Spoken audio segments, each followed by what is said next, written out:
नमस्कार, आप देख रहे हैं जनता की आवाज न्यूज और मैं हूं आपके साथ ज्योतिका। आइए रुक करते हैं खबर की ओर। मुख्यमंत्री योगी आदित्यनाथ ने जापान दौरे के पहले दिन औद्योगिक निवेश को लेकर महत्वपूर्ण प्रगति हुई है। विभिन्न जापानी कंपनियों के साथ लगभग 11,000 करोड़ रुपए के समझौता ज्ञापनों पर हस्ताक्षर किए गए हैं। जिन कंपनियों के साथ करार हुआ है उनमें Kubota corporation, Minda corporation, Japan aviation, electronics industry, Nagase and company limited, Seiko advance, O and D group, Fuji Japanese JV और Fuji silver tech concrete private limited शामिल है। ये समझौते कृषि यंत्र निर्माण, औद्योगिक मशीनरी निर्माण, जल और पर्यावरण अवसंरचना समाधान, ऑटोमोबाइल, इलेक्ट्रॉनिक्स, औद्योगिक प्रिंटिंग एवं ग्राफिक्स, हॉस्पिटैलिटी और रियल एस्टेट जैसे विविध क्षेत्रों से जुड़ा है।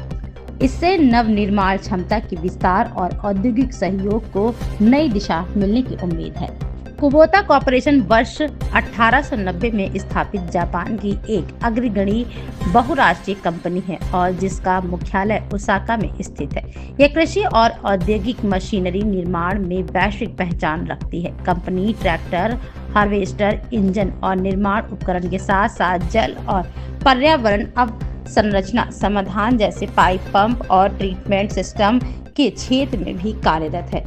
स्कॉट्स कुबोता लिमिटेड के साथ सहयोग के माध्यम से कंपनी भारत में अपने नवनिर्माण विस्तार और फार्म मैकेनाइजेशन क्षेत्र में उपस्थिति को मजबूत कर रही है। मिंडा कॉरपोरेशन, जो स्पार्क मिंडा समूह का हिस्सा है, ऑटोमोटिव कंपोनेंट निर्माण में अग्रणी भारतीय कंपनी है। यह mechatronics, wiring harness, plastic interior, sensor और ईवी समाधान उपलब्ध कराती है। जापान एविएशन इलेक्ट्रॉनिक्स इंडस्ट्री, जिसे जेई के नाम से जाना जाता है, ऑटोमोटिव एवं एयर स्पेस सेक्टर के लिए एडवांस कनेक्टर्स और इलेक्ट्रॉनिक्स इंटरफेस समाधान में विशेषज्ञता रखती है। नागासे एंड कंपनी लिमिटेड एक विविधीकृत जापानी ट्रेडिंग और टेक्नोलॉजी कंपनी है जो chemicals, advanced materials, mobility solutions और इलेक्ट्रॉनिक्स के क्षेत्र में सक्रिय है। इन कंपनियों के बीच सहयोग और ऑटोमोटिव, इलेक्ट्रॉनिक्स और एडवांस कंपोनेंट मैन्युफैक्चरिंग को बढ़ावा मिलेगा। सीको एडवांस जापान मूल की कंपनी है जो उच्च प्रदर्शन स्क्रीन प्रिंटिंग और इंक कोटिंग सॉल्यूशन के लिए जानी जाती है।